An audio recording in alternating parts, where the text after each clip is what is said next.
Thank you, Mr. Chairman. Dr. Omarova, a lot has been said about your background.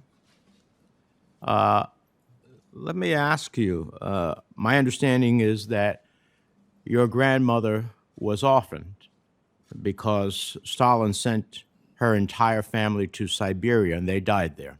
Is that true? That is absolutely true. And what did that teach you about the communist system? What that taught me about the communist system is that it is oppressive, it doesn't care about human beings, and it kills its own citizens for no other reason but a refusal to follow what an oppressive state government ideology tells them to do. What that taught me also is that in that system, you do what you have to do to survive, so you can fight against it. I chose to come to this country. I chose to become a US citizen. And in everything I do, no matter how people may interpret my academic work, my one goal is to make this country better and stronger so we can never have a repetition of that communist system anywhere in the world. Yeah, I think only when, as my parents came from a communist system, only when you live in such a system can you understand what is necessary to survive. But you seek to ultimately revolt against it in every way you can, and those have different manifestations to it. It also teaches us that under such a system, freedom of thought, academic thought, is not something that is truly free. Is that true? That is absolutely And true. so when you are pursuing academic thought, it is a question of exploring out of the box. It does not necessarily mean that such thoughts are, at the end of the day, the pragmatic thoughts that you would put into place if you had the power to do so. Senator, you're absolutely correct. I've lived for many years in a system where I was afraid to speak my mind. Everybody was afraid to speak my mind. Academic freedom, freedom of thought, freedom of speech are something that I value incredibly deeply and personally in this country. Let me ask you something that would be specific to your job.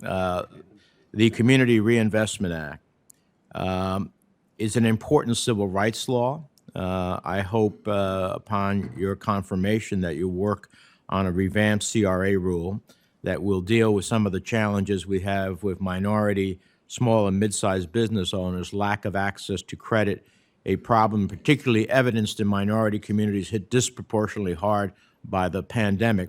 What changes do you think the OCC should implement to ensure that banks through the CRA are better serving minority businesses?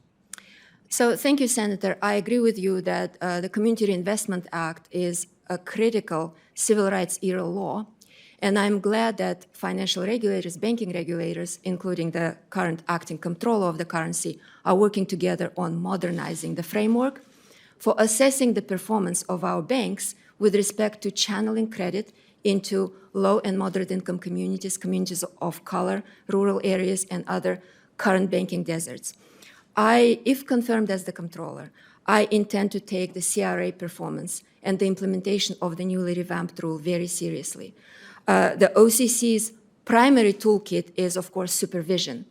And I would want to talk to the professionals at the OCC about what they see as the key issues on the ground that stand in the way of making sure that our banks fulfill their CRA duties properly. All right. And then finally, I think maybe some within the financial institutions who oppose your nomination is because you're not from the same old boy system, and therefore are concerned about how you might ultimately regulate. There have been some of the biggest high-profile scandals at banks like Wells Fargo.